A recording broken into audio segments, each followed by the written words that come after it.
Hey, rule breakers and chaos lovers. Welcome to Malicious Compliance Reddit Stories, where we dive into the satisfying, petty, and downright genius moments when following the rules backfires spectacularly. From workplace compliance chaos to neighbor revenge sagas, we're serving up Reddit's juiciest malicious compliance threads. So smash that subscribe button, hit the bell, and let's uncover why technically correct is the best kind of correct. Ready for the chaos? Let's go. I live in Asia and just purchased a new house. Now, the previous owners were family friends who needed cash urgently and haven't been living in my country for nearly 3 years, so I got it for a great price in the middle of the capital city. The sale was finalized at the start of this month and I moved in right after. The house was definitely a fixer-upper, as the previous owners had left mid-renovation and the main door was locked with just a padlock, not even a door lock. The house had no gate, meaning anyone could just walk right on in. The first day I moved in, someone's bike was parked in the garage. I just parked it on the road on the same day I had a gate installed. An angry man was knocking on my gate later and I didn't bother answering.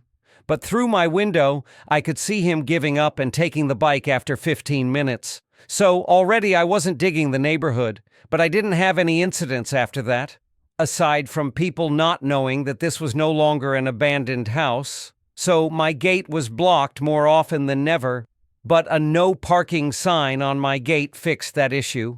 Last week I was having a shower in my bathroom and I noticed my water pressure was lower than usual. I also heard my next-door neighbor's water pump going.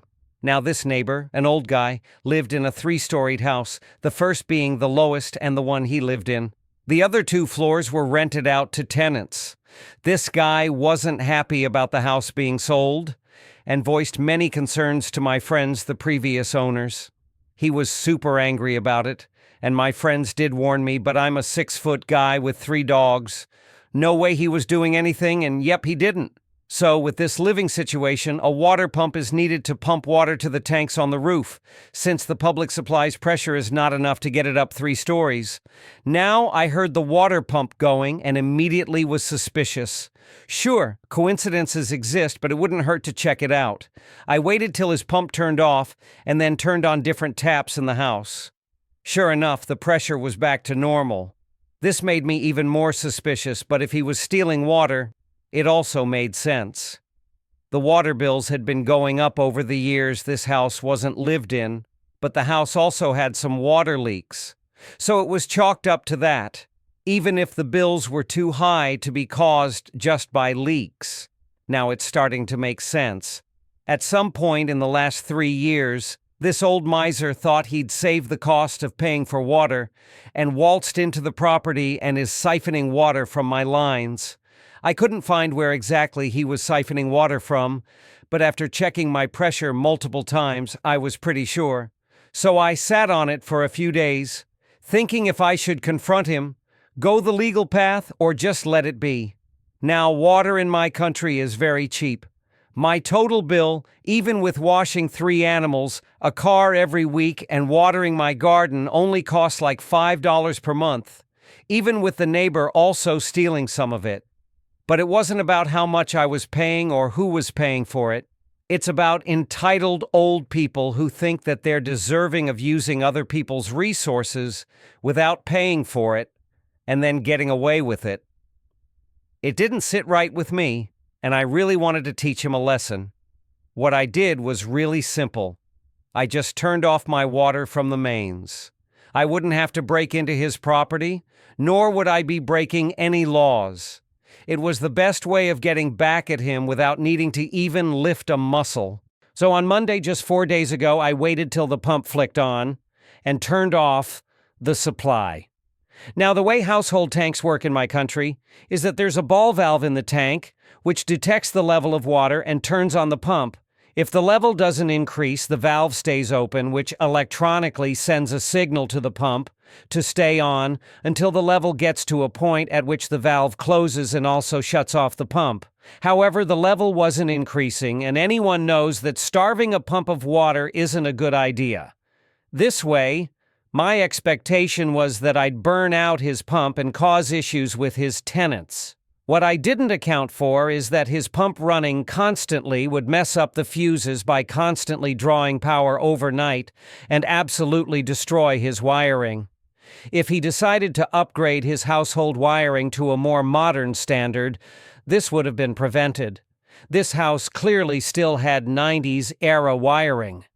At around 3 a.m., I heard all residents in the house waking up and talking in hushed voices about why just their house in the neighborhood doesn't have power or water. I found out about the power part because the tenants devolved into shouting at their landlord. Our tenant protection laws are very important, and power and water are classed as essential even on a state level. Cutting those services are grounds for lawsuits, unless due to weather or some other unavoidable reason. In this case, the landlord is responsible for keeping the house wiring up to date and in good condition, alongside the supply of water. So the tenants were not happy, and one of them immediately moved out 2 days later when it was informed that water and power will not be returning the very same day this happened. Both tenants in the 2 floors lodged a complaint with the police, and if a person is in clear breach of laws, the police have the authority to fine or penalize the person without a court judgment. It can be challenged in court if the person thinks that they were unfairly penalized, but they still have to pay the fines and will only be refunded if and when the court finds the fines unlawful. So now the landlord lost both tenants and has to pay a fine of $500, which is a lot of money in our country. He also has to refund the security deposits of both tenants and cannot rent out until both issues are fixed, which will cost him more money.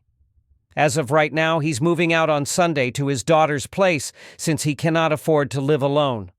The tenants were his only source of income, and he's a retired mechanic, so he has no other income.